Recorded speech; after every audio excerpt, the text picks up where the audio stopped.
I'm Tony Hsiao. I'm a principal and director of design at Finegold Alexander. I've been with the firm for over 20 years, and I've probably worked on libraries for at least the past 15 years across various parts of the state, primarily concentrating in New England.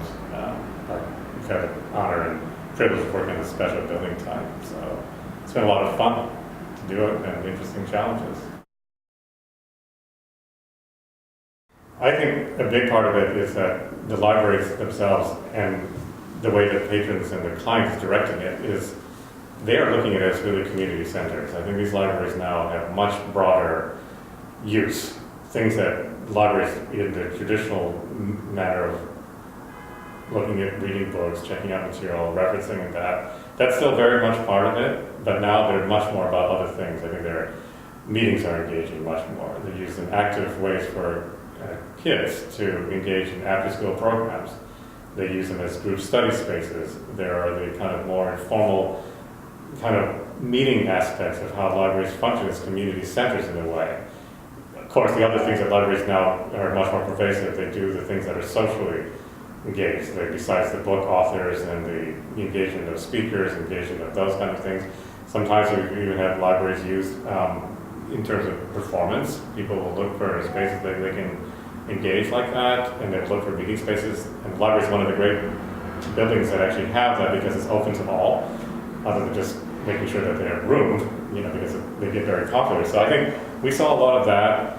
The technology itself, as it evolved, we went from originally libraries, like we said, here's dedicated computer rooms, because at that time there were many patrons of different communities who were just getting into computers. So for a while there was specially dedicated computer rooms that staff was there on hand to help. Then as it became more pervasive, then the computers began to get disseminated in the midst of the library. So we had workstation areas, you had laptop areas, you had areas that they were there, but there were still stations that were geared around it. They just happened to be more spread out in the building. Now with the advent of Wi-Fi and other things, and of course now the more social media, is that the whole library is functioning as an entire digital medium, because clearly with the rise of technology and companies like Google and other things, this changed. So for them, it's how libraries manage that is one of the big changes. I think the staff is finding, and we've been finding, that they have a lot more roles or hats to wear. And the traditional hats that they used to do has changed a lot. When technology opens up more and more ability to reach out to a wider globe, which is fantastic, but it also has, on the flip side, it has an isolating aspect to it too, because at the same time, you can get so drawn into that world that you sort of turn your back on everything else. And so I think that this is interesting about what libraries sometimes can do, which gets people out of first their homes, which is important. It gets people to the ability to meet, so let's meet at the library, let's go have whatever. I think that's what we are seeing a lot of now. But the ability to have those meeting spaces, I think, is critical, because they, in many cases, are oversubscribed. If anything, they're finding that there's a shortfall. And I do think that that's something that libraries are realizing. At the same time that they're creating more openness, they also need more privacy too.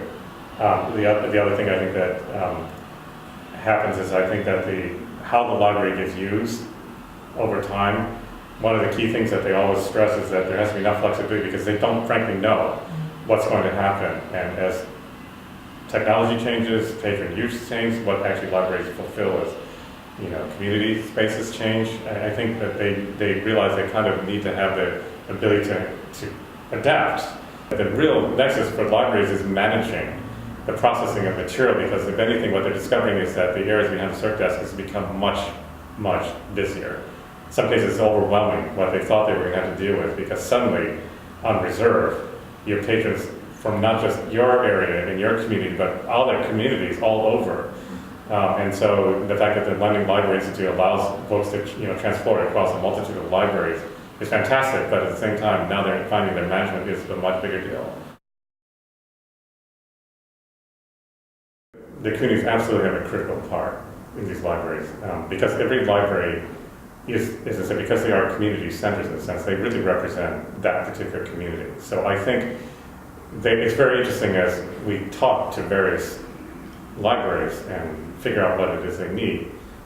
that involvement of the public interface or the patronage interface, I think is really important actually.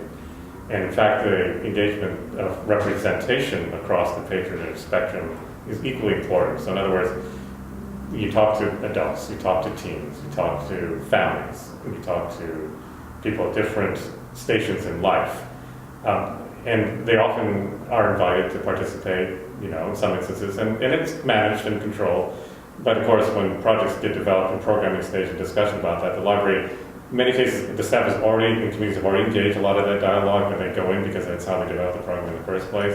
And then after that, when the design begins to evolve, there gets community input, like we often have to present in various forums.